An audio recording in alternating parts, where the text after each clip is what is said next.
Hello everybody and welcome back to Disney News Channel. Today we're going to be talking about Puss in Boots 2, The Last Wish. I love how this movie is trying to go much deeper than the original Puss in Boots. That doesn't really try to say anything until the end about forgiveness and letting go of the past. But this movie is such an interesting story about death and the meaning of life, which are heavy themes for a family movie, but surprisingly DreamWorks decides to go for it. Death is such a fascinating villain that fits the movie's themes perfectly. I'm not even sure he's really a villain, since he is technically right in saying Puss wasn't grateful for his other 8 lives, so he technically is just doing his job, trying to kill Puss.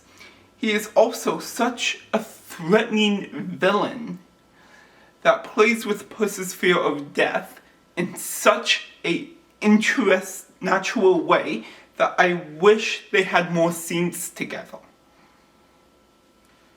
Just like death, I love how they painted death as an unstoppable force that can't be defeated. His whistle is so iconic and bone-chilling and fits the character of death amazingly. Goldilocks is another great villain that I wish was explored more, and is such a tragic character being adopted by the 3 bears that she could probably have a spin-off focusing on her. This movie also plays with expectations with the 3 bears. The ones that are supposed to be threatening are actually kinda silly at times, except for the mama bear. And Goldilocks is the leader. This character also does a better job than the original Puss in Boots, with how it portrays the theme of letting go of the past and being grateful for what you have. Jack Horner is such a hilarious, over-the-top villain that I just can't take him seriously. He is more of a comic relief to break up the heavier parts of the story, but is so fun and so entertaining to watch. Pietro is such a charming, naive character that fits in with the rest of the characters perfectly. He has a tragic backstory about his owners trying to get rid of him by putting him in a sack and killing him, but he always seemed to find his way back. I think he would also be a great character for a spin-off, expanding on his backstory. Pietro also has a great scene with Puss where he lets his guard down with Pietro and tells him how scared he is and what happened with Kitty and how he left her at the altar on their wedding day. Kitty's soft paws is even better than she was in the first movie and has a great arc about opening herself up. The relationship between her and Puss is also better this time around, since Kitty has more of a backstory, this time that specifically connects to Puss in Boots, with him leaving her on their wedding day. They even expand on it later on in the movie by saying it was the first time Puss ever felt afraid,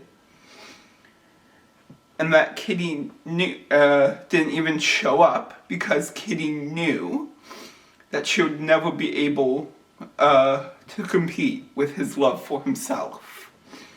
It doesn't see, and it is nice to see them slowly start to reconnect.